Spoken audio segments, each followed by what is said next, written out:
everyone, and welcome to another edition of the vAuto Podcast. I'm Lance Helgeson, and I'll be your host for today's episode. Today, we're going to talk about used vehicle inventory and specifically the current trends in the wholesale market where prices seem to be normalizing at least a little bit. I'm joined today by Patrick Janes, Director of Business Development for vAuto's StockWave solution. Patrick, good morning and welcome to the podcast. Great to be here, Lance. Thanks. I appreciate you being here.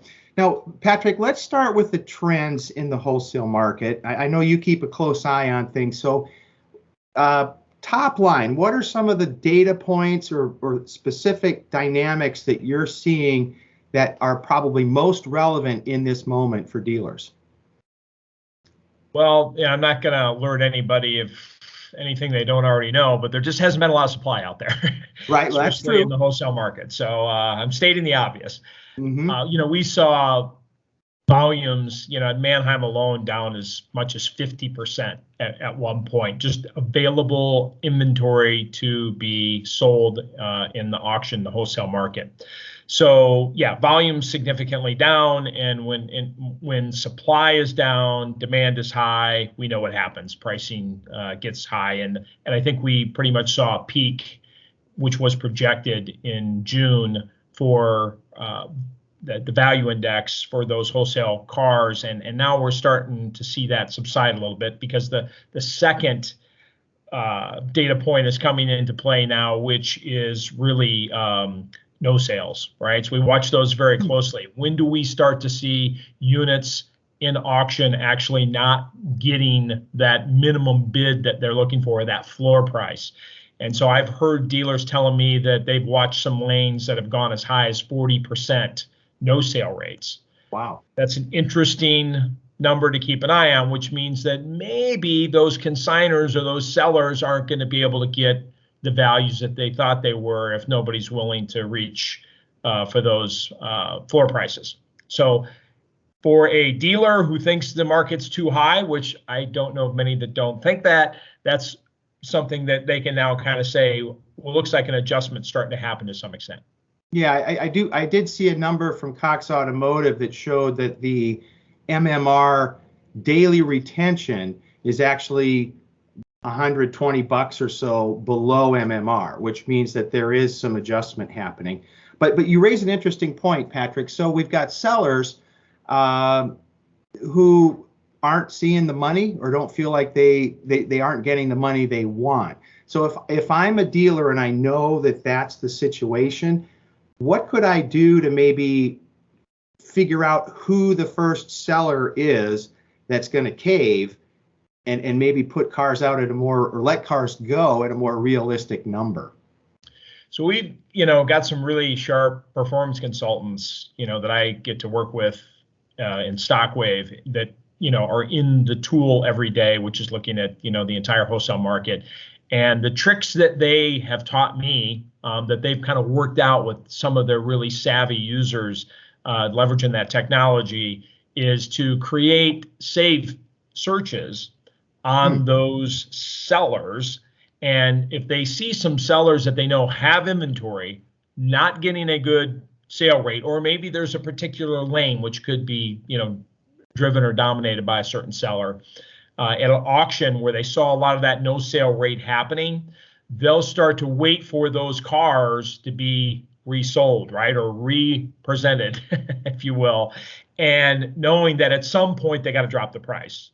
The vehicles are at auction. They're there to be sold. They're not going to let them sit there for months and months and hope the market comes back. Eventually, they have to drop the price until they can liquidate the product. And so that's where I see PCs advising clients and clients advising PCs or performance consultants and saying, hey, keep an eye on this, keep an eye on that. I think we're going to start to see an adjustment here, and we're going to be ready to be able to buy those vehicles at a better value. Do you have a sense, Patrick, is it 2 runs with no sales and then we see the price go? I'm just kind of curious of like what the timing is there. Yeah, I don't know if there's an exact science to that. It's kind of like, watching a stock, right? I liken it to that. At some point, that it's going to drop and you want to be there when it happens type of deal. So it's hard for me to sit here and say, oh, well, just stay with it for this week and then, ignore it for a few weeks and, you'll be there right when it happens. These guys are kind of studying the market every day, right? The good thing is that technology will actually, alert you when those cars are coming back on the market. You can set yourself up in such a way to where you can know that that's happening rather than sitting there watching, the same lane week in, week out and trying to figure that out. So there's ways to configure the tool to be able to find those cars. And again, I'm no expert at it because I don't get into the software every day like these performance consultants do, but they know how to do it. And they're pretty good at setting their dealers up to be able to have that safe search and that type of information in there. And then the word spreads quickly, once that they figured out that, hey, this particular consignor is making a move. This is a good place to go and fish for a little while. And that happened a lot last year, really post-COVID. Initially everybody just stopped buying and nobody was selling anything. And then all of a sudden, some of these consignors said, hey, we still got to sell some cars. We're not just going to let them sit back here and, collect cobwebs. And if you were at the right place at the right time and you saw some of that start to happen, you were able to get on the front end of that and buy some of the cars that they actually put on the money and started moving. And I think we're going through another cycle of that. And I think that's going to happen between now and the end of the year, because if you talk to, the Jonathan Smokes of the world, our economists, they say that there's going to be a correction. There's not going to be a bubble. There's no forecast that, the bottom's going to fall out here, but there's going to be some correction that happens between now and December that's going to make those values start to get back in play. And if you still need inventory, which is a lot of dealers that, are running pretty thin, there should be some opportunities.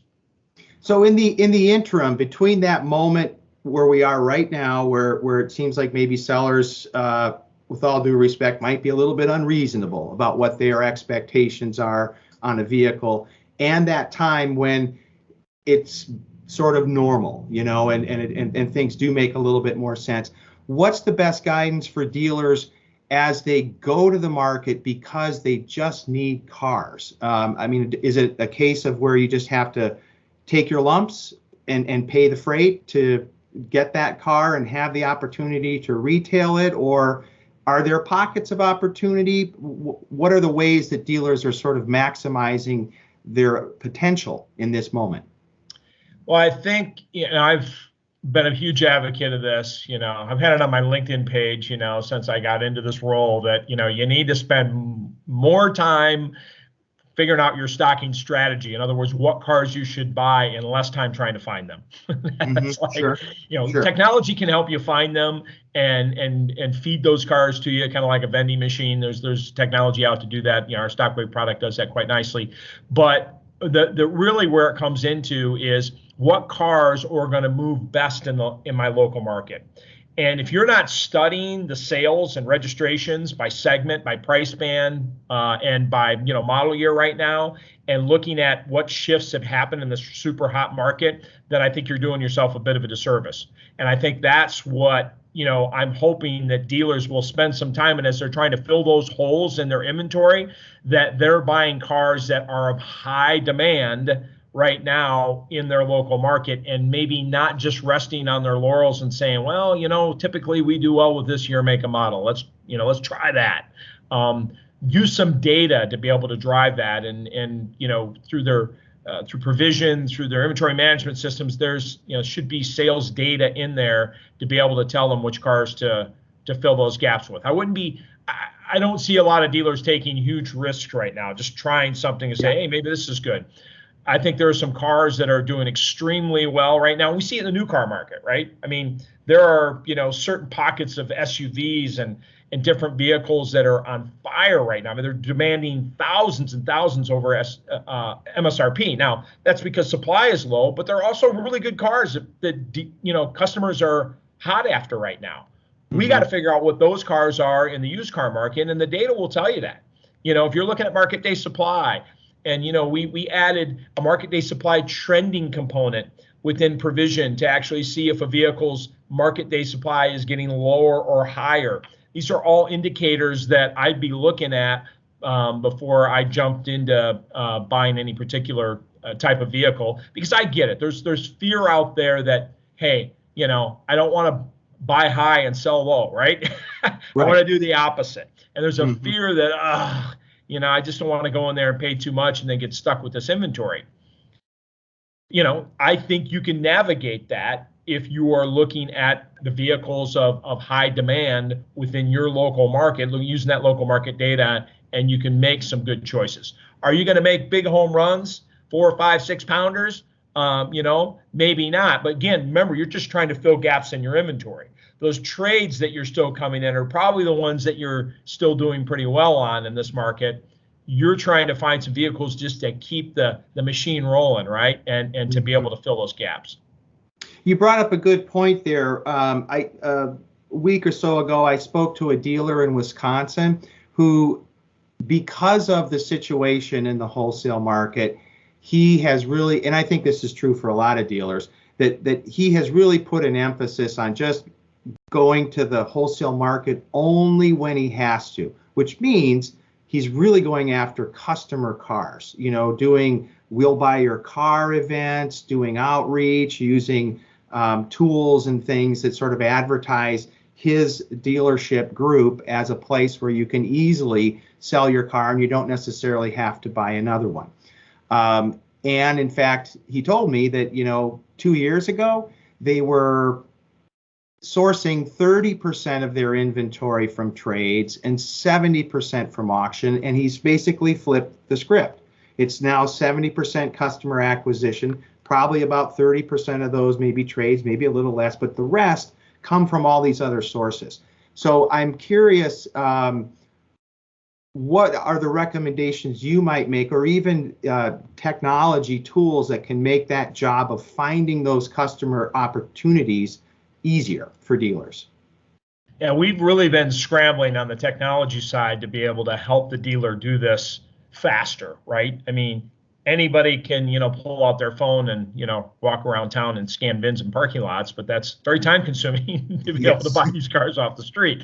So how can they, sit in their control room, if you will, within their office and be able to find vehicles that are for sale out there for purchases, or even cars that are in the service lane? It just takes time to run out in the service lane and, appraise a trade or set up a desk out there. It sounds like a great concept, but then I hear dealers go, yeah, but then the customers feel like they're getting harassed and, the whole thing.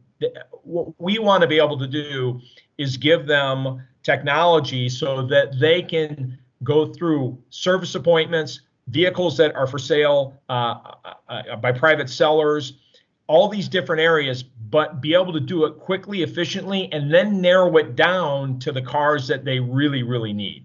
Then go harass those people. That's okay. Don't spend your time harassing everybody. Let's go after the ones that really we can. Back to the what I mentioned earlier is finding those diamonds in the rough, the vehicles that I know I can make money on and that I know there's high demand for. But how do you do that? That's just a huge, project to implement in your store and put a pay plan around, to have somebody do that. So what we're starting to see, kind of to your point earlier, Lance, of that dealer, where, you used to have, I've got a centralized buying center and these guys sit here and they buy cars at auction. That's what they do. They use technology to scour the wholesale market. Taking those folks who are really good at appraising cars and really good at finding the best cars at auction, can they also find the best cars that are for sale and private sellers, the best cars that are in your service drive, and be able to go through those and identify the ones that we really want to go out and provide a written offer. Here's a check, a mock check to the customer that's in the service drive and say, we'd like to buy your car today.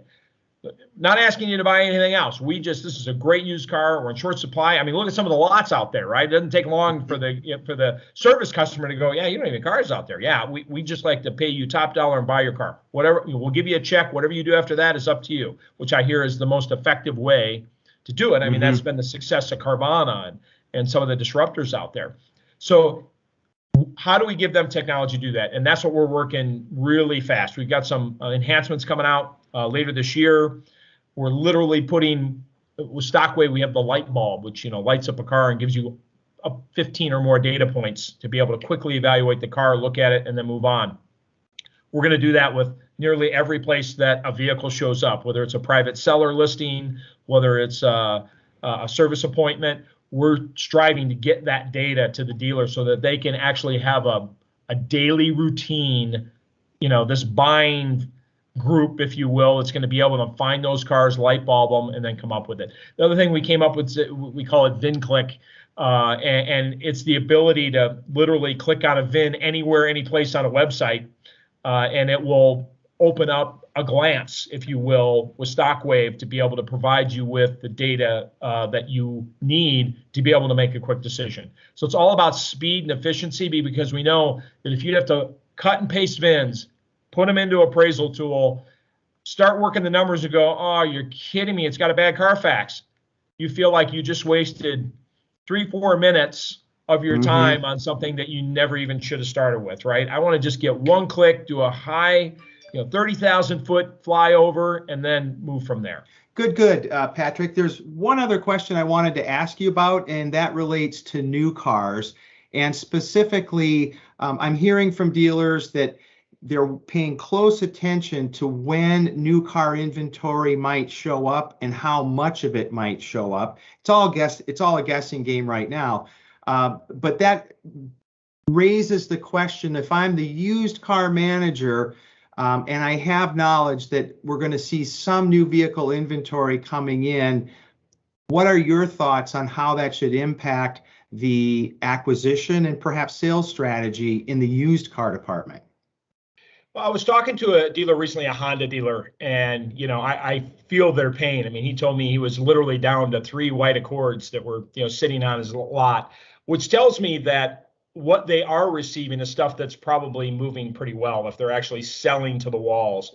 So what I hear is these OEMs are literally getting allocations of chips, and they're using math and science and data to determine which vehicles they put these chips in, probably the most profitable vehicles, certainly the ones that have the most high demand, and ship them to fulfill inventory that they can turn fast as well. And I think there's a lesson there for us in the used car side of the business, because are we using data, math, and science to really study the market to understand what are the fastest moving used cars by segment, by price band, by model year? If we spend more time on that, we can fill those holes that we need to fulfill in order to meet this demand on the used side. And I get it. I don't want to conflict with these new cars starting to come in. So if they're choosing high-end SUVs to put those chips in, which is likely because they make better margins on those, I don't want to go up against that. I may want to look at what are the fastest moving compact sedans within a lower price band where the used car market really feeds. And I got to get out there and really kind of scrape and scramble for those types of vehicles. And they're not easy to buy at auction. I understand that. But if I know which ones by trim level really move well in my market, I would rather invest a little more heavily at auction and wholesale in a vehicle that I know is in high demand than to end up with something that could likely sit, particularly as we come into seasonality and the end of the year where everybody gets a little bit nervous about having too much stock. But, our economists aren't forecasting a bubble. They think that this thing is going to continue to be a bit of a drought in supply. Demand is going to continue to be strong. We're not looking to or anticipating something crazy like 2008 where, the lights went off and nobody could get them back on for 60 or 90 days. So I think we all just have to be real smart and studying that market and using the technology available. We have a product called Stockwave Plus. We scrambled to the market to be able to bring this out, which enhances our Stockwave product and brings in that market data, the local market data, to be able to make some of those decisions. It gives you kind of a top 10 list of the cars that you should put in your inventory. And that's the type of insights that I think dealers can use during these times to make sure that they're making good, sound decisions, even if they have to pay more money than they are comfortable with at auction. It's a good point. Complement the new car inventory and avoid the conflict. I appreciate that. Well, Patrick, it's always a pleasure to have you on the podcast. Thanks again for joining us. Thanks, Lance. It was my pleasure. And ladies and gentlemen, thank you for joining today's podcast. Until next time, stay well.